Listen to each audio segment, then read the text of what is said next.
The first rifle weighed 8 pounds, 14 ounces. The second, identical in every way except for the bloodstains that maintenance couldn't quite scrub from the polymer stock. Major Petra Ghost, Vasquez knew these weights by heart, had memorized them during the 72 hours she'd carried both weapons through hostile territory after watching their owners die. Now, as she walked through the gates of Kandahar airfield, the rifles slung across her shoulders drew stares from every soldier, sailor, and airman she passed. The Marine guards at the checkpoint had gone silent when they'd seen her approach in the pre-dawn darkness. Word traveled fast on military bases, especially when that word involved the impossible. 3 days ago, Major Vasquez had been declared killed in action, along with the 2 Navy SEALs she'd been tasked with extracting from a compromised position in the Hindu Kush Mountains. The condolence letters had already been drafted. Her personal effects were being prepared for shipment home to her sister in Albuquerque. But here she was, very much alive, walking with the measured pace of someone who had seen too much and somehow survived to tell about it. The rifles HK-416s with custom suppressors, each worth more than most people's cars, belonged to Senior Chief Marcus Reaper Thompson and Petty Officer First Class Devin Snake Williams. Both men had died saving her life, and she'd promised their ghosts she'd bring their weapons home. The thing about military bases at 0530 hours is that they never truly sleep. There are always people moving, always missions launching, always someone standing watch. But as Major Vasquez made her way toward the operations center, a strange quiet seemed to follow her. Conversation stopped mid-sentence. Coffee cups paused halfway to lips. Even the ever-present sound of helicopter rotors seemed muted. She'd been flying combat missions for 12 years, had more confirmed kills than most infantry units, and could thread an Apache helicopter through a needle if the mission required it. But to most of the personnel watching her now, she was just another pilot who'd gotten lucky. They didn't know about the 3 Taliban commanders she'd eliminated with precision strikes while hanging upside down from a crashed helicopter. They didn't know about the village she'd single-handedly defended for 6 hours while waiting for backup that never came. What they did know, what had spread through the base like wildfire in the 3 hours since she'd radioed in her position, was that somehow, impossibly, the woman they'd written off for dead had walked out of hell carrying the weapons of America's finest warriors. The morning sun cast long shadows across the tarmac as Major Vasquez approached the operations building. In 6 hours, she would be debriefed by intelligence officers who wouldn't believe her story. In 12 hours, she would be recommended for the Medal of Honor by a commanding officer who had never taken her seriously. But right now, in this moment, she was simply a pilot coming home with a promise to keep. The automatic doors of the operations center slid open with a mechanical whisper. Inside, the controlled chaos of a military command center hummed with its usual intensity, banks of monitors displaying satellite feeds, radio chatter crackling from overhead speakers, and the constant clicking of keyboards as analysts tracked movements across Afghanistan's complex battlefield. But as Major Vasquez stepped inside, still carrying those 2 rifles, the entire room fell silent. Colonel James Hartwell looked up from a briefing table where he'd been studying aerial reconnaissance photos.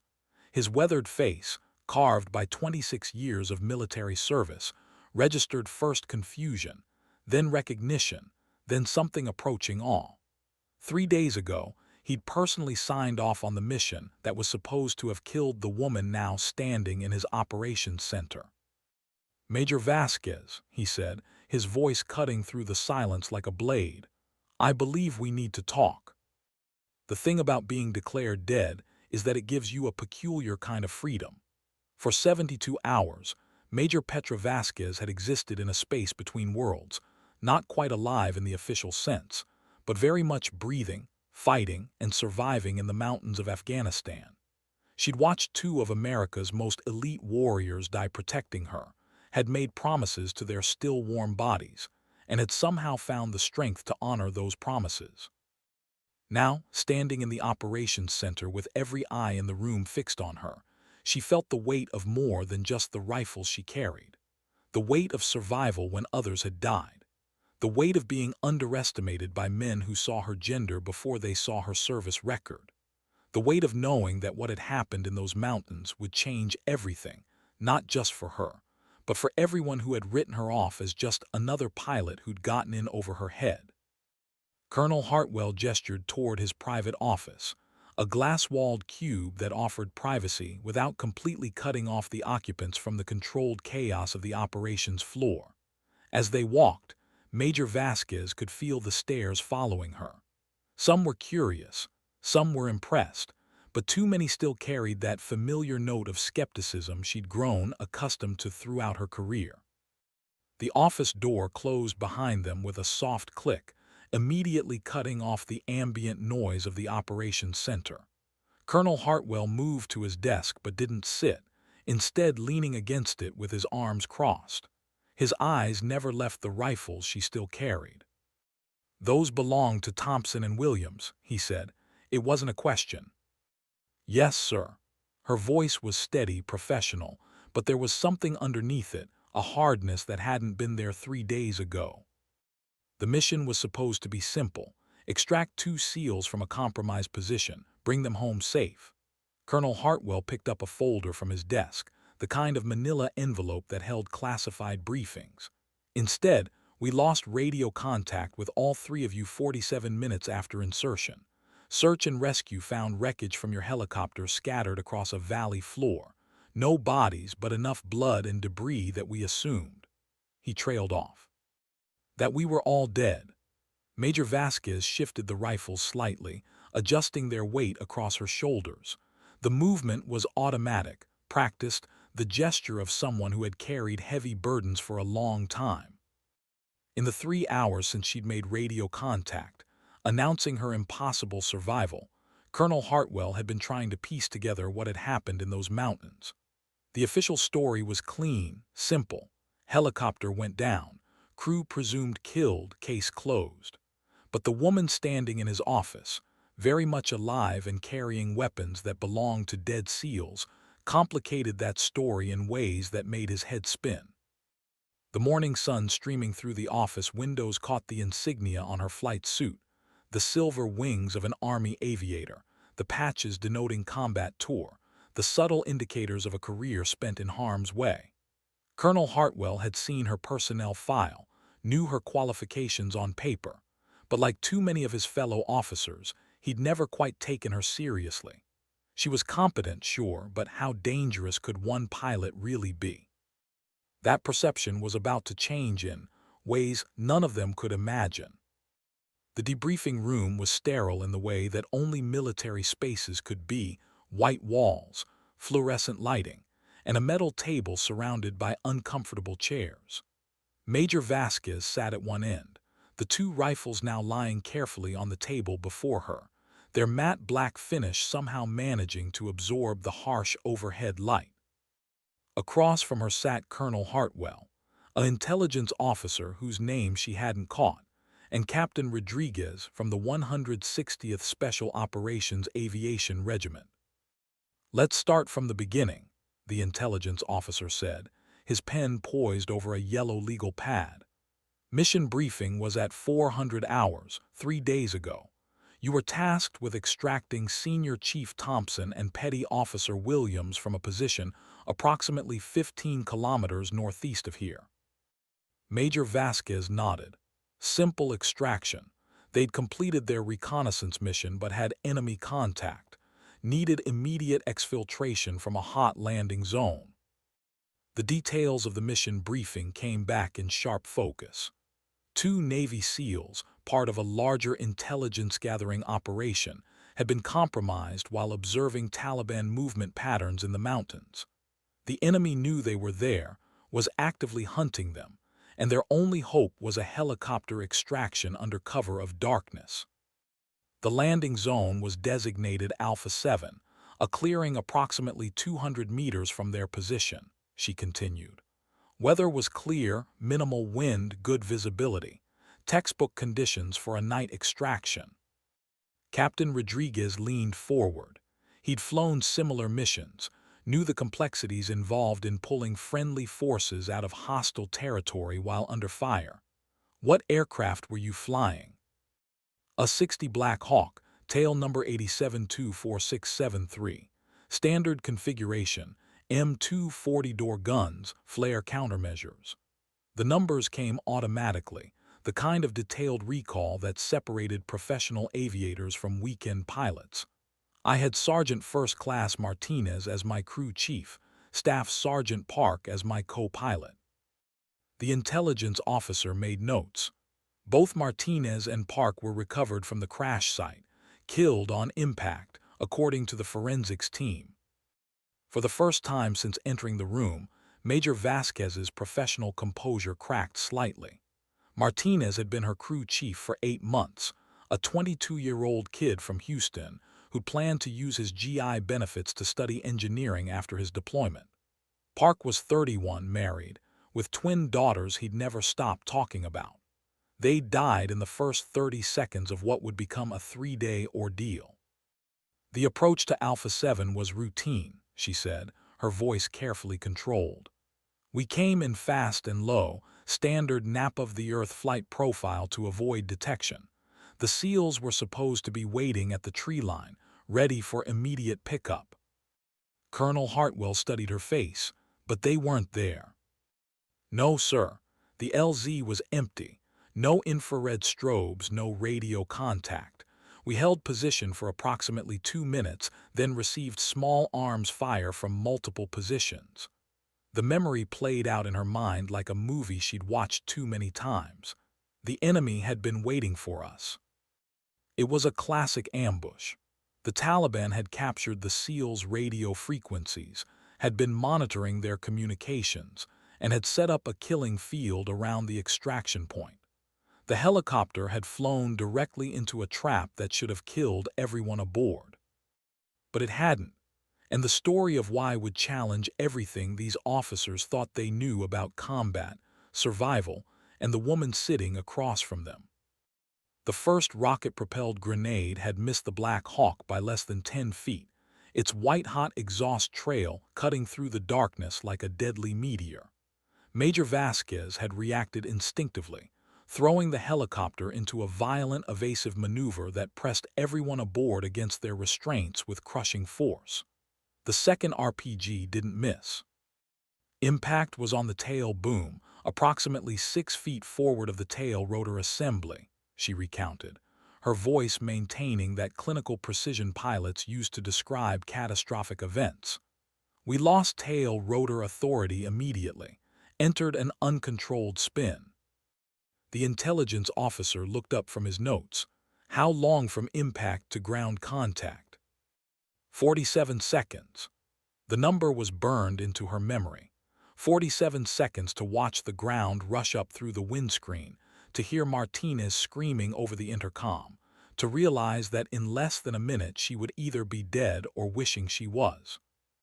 But those 47 seconds had also been enough time for training to take over. 12 years of flying, hundreds of hours in simulators, countless emergency procedures drilled into muscle memory until they became automatic. As the helicopter spun toward the ground, Major Vasquez had been fighting for control, bleeding airspeed, trying to find somewhere soft to crash. Auto-rotation wasn't possible due to the damage to the tail boom, she continued. Best I could do was try to cushion the impact, aim for the clearest ground available. Captain Rodriguez winced. He'd practiced auto-rotations countless times, knew how difficult they were under perfect conditions. Attempting one at night while taking enemy fire with major structural damage to the aircraft. It was the kind of scenario that killed even the most experienced pilots.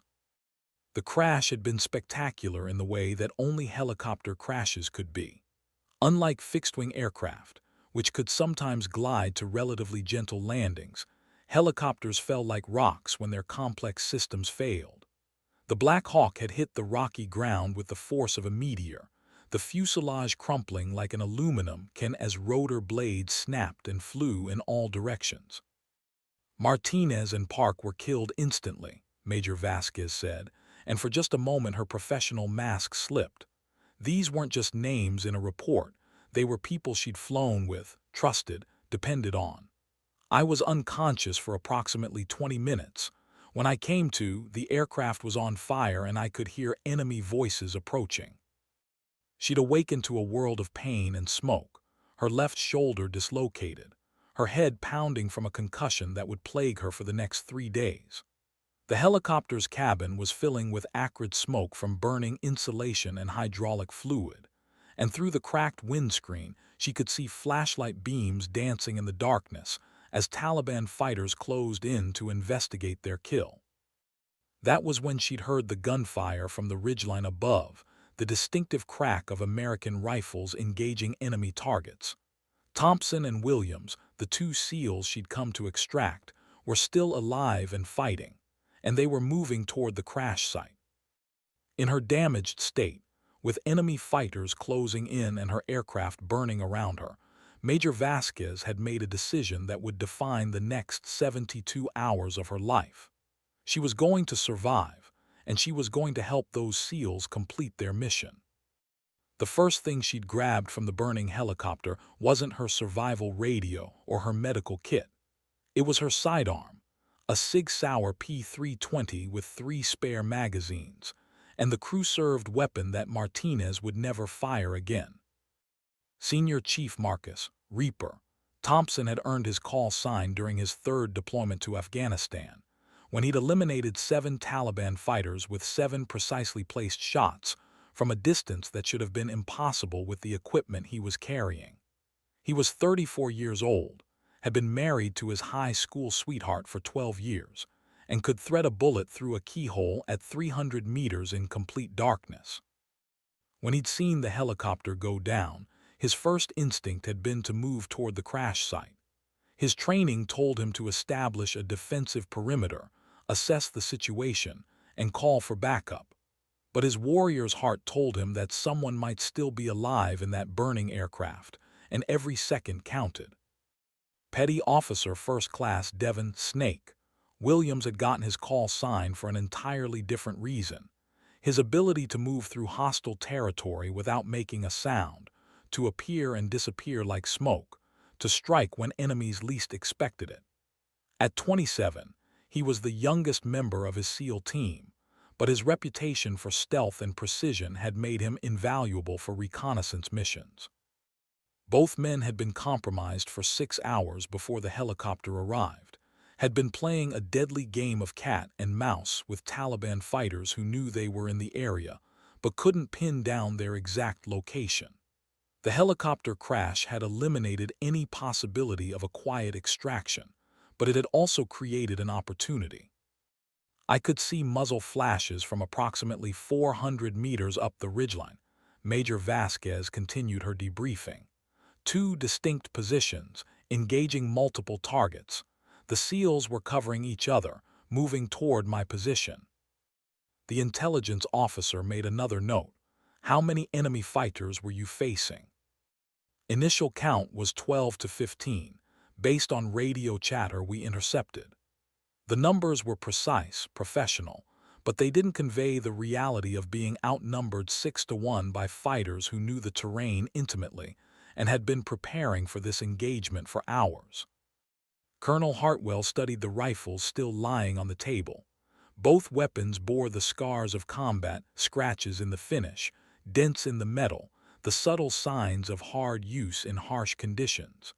When did you first make contact with Thompson and Williams? Approximately 35 minutes after the crash. They reached my position while I was still extracting equipment from the aircraft. She paused, remembering that first moment when 2 heavily armed figures had materialized out of the darkness like ghosts. Thompson had taken shrapnel in his left leg from an enemy grenade. Williams had a bullet graze across his right shoulder. Both were still combat effective. The reunion had been brief, professional, and tinged with the kind of dark humor that combat veterans used to cope with impossible situations. Here were 3 American warriors, stranded in hostile territory with a dozen Taliban fighters closing in, no hope of immediate rescue, and equipment scattered across a mountainside. By any reasonable assessment, They were all going to die in the next few hours. But reasonable assessments didn't account for the kind of people who volunteered for the most dangerous jobs in the military. Thompson's voice had been calm, almost conversational, when he'd first spoken to her in the darkness beside the burning helicopter. "Ma'am, I'm Senior Chief Thompson. This is Petty Officer Williams. We're going to get you out of here, but we need to move now." It was a statement that should have been reassuring, except for the fact that Major Vasquez had already made her own assessment of their tactical situation. She'd studied the terrain during her approach, had counted muzzle flashes during the firefight, and knew exactly how bad their position was. 3 people, limited ammunition, no air support, and an enemy force that knew these mountains better than they knew their own homes. "Negative, Senior Chief," she'd replied, checking the magazine in her sidearm. "We're not going anywhere. We're going to hold this position and eliminate the threat." It was the first time in 12 years of military service that Major Vasquez had directly contradicted a Navy SEAL, but it wouldn't be the last. Over the next 3 days, the dynamics of their unlikely partnership would evolve in ways none of them expected, forged by shared danger and mutual respect earned under fire. Williams had moved like his nickname suggested, flowing through the rocky terrain around the crash site with an economy of motion that spoke of years of training and natural ability. "Ma'am, with respect, we're outnumbered 4-1, and they know this area better than we do. Our best chance is to move to higher ground and wait for extraction." "With what aircraft?" Major Vasquez had gestured toward the burning wreckage of her Black Hawk. "I was your extraction, petty officer. Command thinks we're all dead. No one's coming to get us." The reality of their situation had settled over them like a weight. In the military's complex choreography of missions and backup plans, their operation had been relatively simple: extract 2 SEALs from a compromised position and return to base. When the helicopter failed to check in at its designated time, search and rescue protocols would kick in.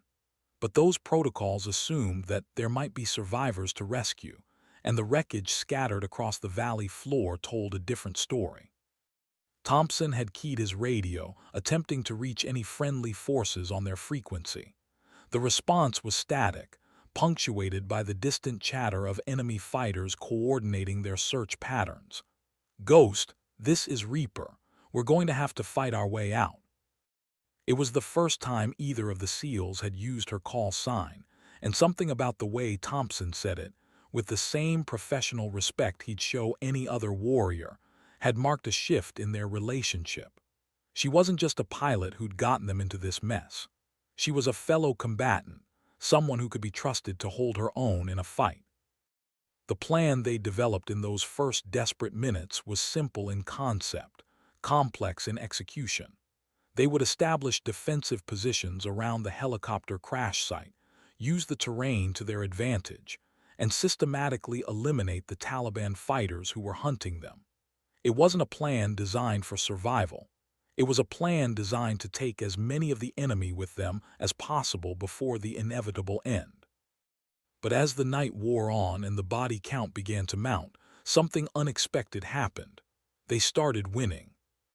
The first Taliban fighter to die had been overconfident, moving too fast through terrain he thought he knew perfectly. Williams had been positioned 30 meters from the crash site, invisible among the rocks and shadows, when the enemy fighter had stepped directly into his field of fire. The suppressed rifle had made less noise than a cough, and the fighter had dropped without ever knowing what killed him. "Tango down," Williams had whispered into his radio. "Northwest approach, approximately 50 meters from the crash site." Thompson had been covering the southern approach, where the bulk of the enemy force seemed to be concentrating. Through his night vision scope, he could see at least 6 fighters moving through the scattered boulders, using tactical hand signals that suggested better training than the usual Taliban conscripts. These weren't farmers with AK-47s. These were experienced fighters who knew what they were doing. Major Vasquez had taken position near the helicopter's wreckage, using the twisted metal as cover while she tried to get a clear picture of their tactical situation. Her shoulder was screaming in pain from the crash, her head was pounding from the concussion, but her training kept her focused on the immediate threat. Through her rifle scope, she could see muzzle flashes from at least 4 different positions. Reaper Ghost, I count 6 tangos moving up the southern approach. They're using cover effectively, staying low. Copy Ghost, I've got eyes on them. Williams, can you shift position to cover the eastern approach? I think they're trying to flank us. The radio chatter was professional, calm, the kind of communication that kept people alive in combat. But underneath the tactical coordination was something else, a growing sense that maybe, just maybe, they could actually survive this. The second kill had been Major Vasquez's, a long-range shot that dropped a Taliban spotter who'd been trying to direct his teammates toward Thompson's position. The crack of her rifle had echoed off the mountain walls, followed immediately by return fire that chipped rocks around her position and forced her to duck behind the helicopter's armored bulk. "Nice shot, Ghost," Thompson's voice crackled over the radio. "But now they know exactly where you are." It was a problem they'd face repeatedly over the next 3 days.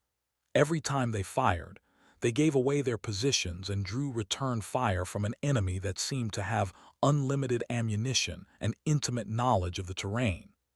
But it was also an opportunity, because every time the Taliban fighters repositioned to engage them, they exposed themselves to crossfire from the other positions. The firefight had continued through the night, a deadly game of patience and precision that would test everything the 3 Americans had learned about combat, survival, and working as a team under impossible conditions. By dawn of the first day, the tactical situation had shifted dramatically. 5 Taliban fighters were dead, their bodies scattered around the crash site like gruesome markers of the night's violence. The remaining enemy force had withdrawn to higher ground, apparently recognizing that charging the Americans' position was a losing proposition. But they hadn't given up, they'd simply changed tactics. "They're setting up for a siege," Thompson observed, studying the ridgeline through his rifle scope as the first light of dawn revealed their surroundings in sharp detail. The mountains rose around them like the walls of a cathedral, beautiful and deadly in equal measure.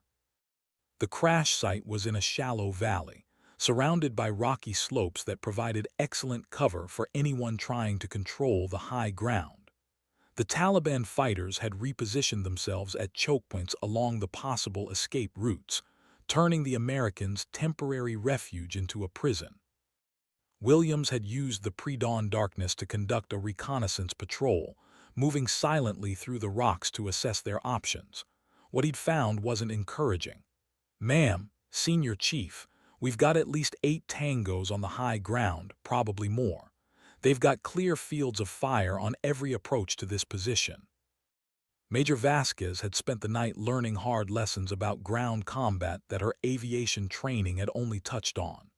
Flying missions over Afghanistan was one thing, being trapped on the ground, exchanging rifle fire with people trying to kill you, was something entirely different.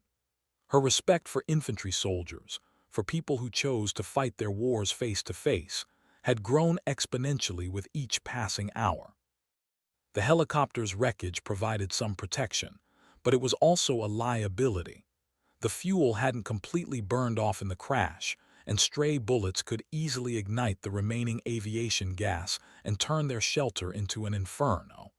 They needed to move, but every possible route was covered by enemy fire. "Senior Chief," she'd said, studying the tactical map that Williams had sketched in the dirt beside her position, "what if we don't try to escape?"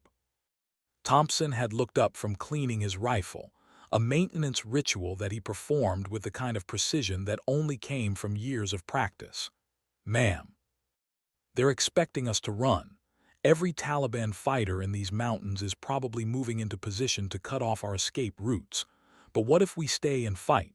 She traced lines on the improvised map, showing fields of fire, natural choke points, defensive positions. "We know this ground now. We've got good cover, clear sight lines, and they have to come to us if they want to finish this." It was a radical proposition. Instead of trying to evade and escape, they would hold their ground and systematically eliminate every enemy fighter in the area. It went against every conventional wisdom about being outnumbered in hostile territory, but conventional wisdom assumed you were fighting conventional enemies. Williams had grinned, the kind of expression that would have been disturbing on anyone who wasn't a Navy SEAL. "Ma'am, I think you might be crazier than we are." The plan they'd developed over the next several hours was audacious in its simplicity and terrifying in its implications. The psychological warfare had begun with the sunrise. As Taliban fighters took up positions on the surrounding ridges, they'd started calling out taunts and threats in broken English, trying to demoralize the Americans trapped below. It was a standard tactic, designed to wear down enemy morale and provoke them into making tactical mistakes. But Major Vasquez had spent 12 years dealing with people who underestimated her, who assumed that her gender made her weak or incompetent. She developed her own methods for dealing with psychological pressure, and they didn't involve backing down. "Reaper, Snake," she'd called over the radio, using their call signs with the casual familiarity that had developed overnight. "I think our friends up there need a demonstration." The target she'd selected was a Taliban fighter who'd been particularly vocal in his threats, positioned approximately 300 meters away on a rocky outcrop that provided an excellent view of the crash site. Through her rifle scope, she could see him clearly, young, confident, completely exposed as he gestured and shouted to his teammates. The shot had been technically difficult, requiring compensation for wind, elevation, and the effects of the thin mountain air on bullet trajectory. But Major Vasquez had been shooting competitively since she was 12 years old, had qualified as an expert marksman with multiple weapon systems, and had spent countless hours practicing precision shooting under stress. The Taliban fighter had been mid-sentence when the bullet found him, the sound of the rifle shot echoing off the mountain walls a full second later.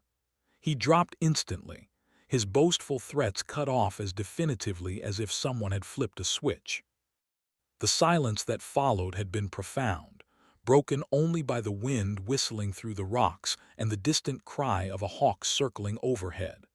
The remaining Taliban fighters had suddenly found themselves facing a reality they hadn't expected. The Americans weren't just hiding and waiting to die. They were hunting. Thompson had keyed his radio. "Outstanding shot, Ghost, range 340 meters, wind from the northwest at approximately 8 knots. The technical details came automatically, the kind of precise information that separated professional soldiers from amateurs. Over the following hours, the dynamic of the engagement had shifted fundamentally.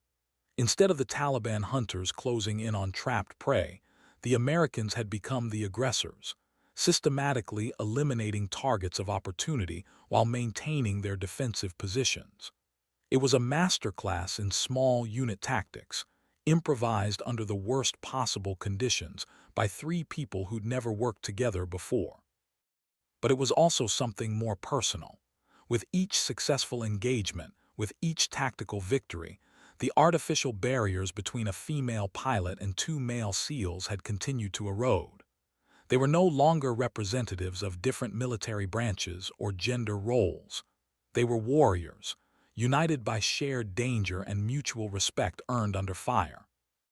By the end of the first day, 8 Taliban fighters were dead, and the survivors had withdrawn to positions over a kilometer away. The Americans controlled the crash site and had established overlapping fields of fire that would make any approach extremely costly. But they also faced a new problem. They were running low on ammunition, water, and time. The second night brought rain, a steady drizzle that turned the rocky ground slippery and reduced visibility to a few dozen meters. For most people, it would have been miserable conditions that made every task more difficult. For 3 highly trained military personnel, it was an opportunity. "Weather's perfect for a little night hunting," Williams observed, checking the waterproofing on his rifle scope. The rain would mask the sound of movement, eliminate the dust clouds that movement through the rocks normally generated, and force the Taliban fighters to huddle in whatever shelter they could find. Major Vasquez had used the daylight hours to study the terrain around their position, memorizing the locations of every rock, every possible cover position, every route that could be used for approach or escape. The mental map she'd constructed was three-dimensional and precise, the kind of tactical awareness that separated survivors from casualties.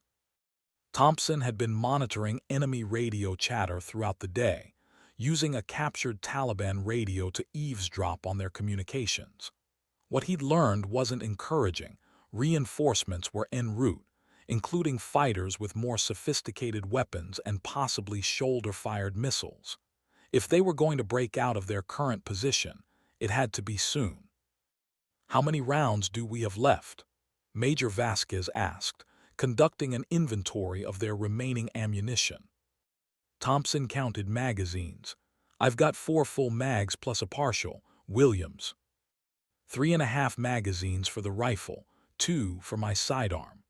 Williams checked his equipment with the methodical precision that had kept him alive through 4 combat deployments.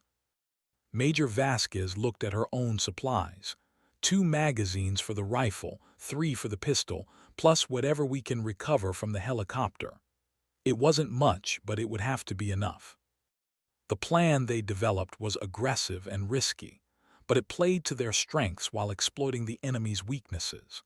Instead of waiting for the Taliban reinforcements to arrive and overwhelm them with superior numbers, they would go on the offensive, using the rain and darkness to eliminate the remaining fighters in the area.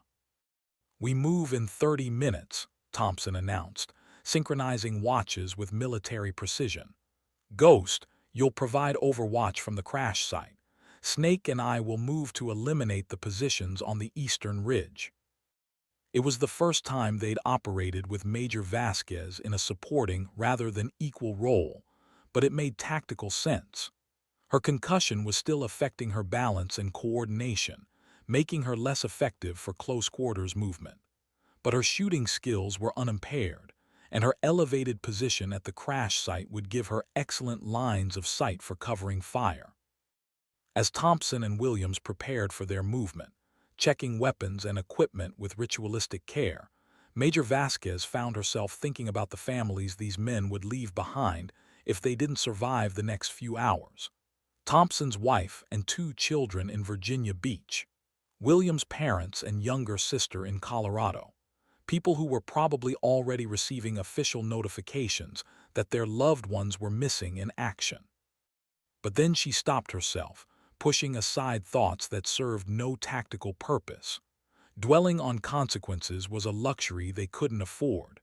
The only thing that mattered now was the mission: eliminate the threat, secure the area, and find a way home. The rain intensified as the 2 SEALs disappeared into the darkness, moving with the silent efficiency that had made their units legendary among America's Special Operations Forces. Watching through her night vision scope, Major Vasquez tracked Thompson and Williams as they moved up the eastern slope toward the Taliban positions. They moved like shadows, exploiting every piece of cover, timing their movements to coincide with gusts of wind that would mask any sound. It was a textbook demonstration of small unit infiltration tactics, and she found herself learning lessons that would serve her well if she survived long enough to apply them. The first Taliban position was eliminated so quickly and quietly that she almost missed it. Williams had appeared behind a fighter who was supposedly watching the approaches to his position, and the man had simply stopped moving. No gunshots, no struggle, just one moment he was there, and the next he wasn't. "Tango down, position 1, Williams whispered over the radio, his voice barely audible above the static. Thompson had taken a more direct approach to the second position, using a flashbang grenade to disorient the 2 fighters there before eliminating them with precise rifle fire. The sounds of the brief firefight echoed off the mountain walls, but at this distance and in these conditions, it would be difficult for other Taliban fighters to pinpoint the exact location of the engagement. Positions 2 and 3 clear, Thompson reported, moving to final target. The last Taliban position had been the most problematic throughout the siege, situated on high ground with excellent fields of fire and multiple escape routes. But it also required the fighters there to maintain constant vigilance, scanning the valley floor for any signs of American movement. That vigilance made them predictable, and predictability was a weakness that could be exploited. Major Vasquez had been tracking the muzzle flashes from this position throughout the day, noting the timing of their observation patterns, the intervals between their radio checks, the small details that revealed their tactical procedures. When Thompson and Williams moved to assault the position, she was ready to provide the precise covering fire that would make the difference between success and disaster. The engagement lasted less than 90 seconds, but it felt like hours as she watched the two SEALs coordinate their movements through her rifle scope. Williams approached from the north, using a natural drainage channel to get within 30 meters of the enemy position. Thompson moved up the southern slope, timing his advance to coincide with Williams' final approach. The Taliban fighters never had a chance. Caught between two highly trained killers who had spent years perfecting these exact tactics, they were eliminated with the kind of professional efficiency that made America's Special Operations Forces feared around the world. "All positions secure," Thompson announced over the radio. "Ridge is clear." But even as Major Vasquez felt a moment of relief at their tactical success, she knew that their situation had actually become more desperate. They had won the battle, but the war was far from over. Taliban reinforcements would arrive within hours, and this time they would be facing organized units with heavy weapons and detailed knowledge of what had happened to the previous fighters. The three Americans had perhaps 6 hours before the next phase of their ordeal began. As dawn broke on the second day, the full scope of their tactical success became apparent. 12 Taliban fighters were dead, scattered across the mountainside like grim testimony to the effectiveness of American military training. The immediate threat had been eliminated,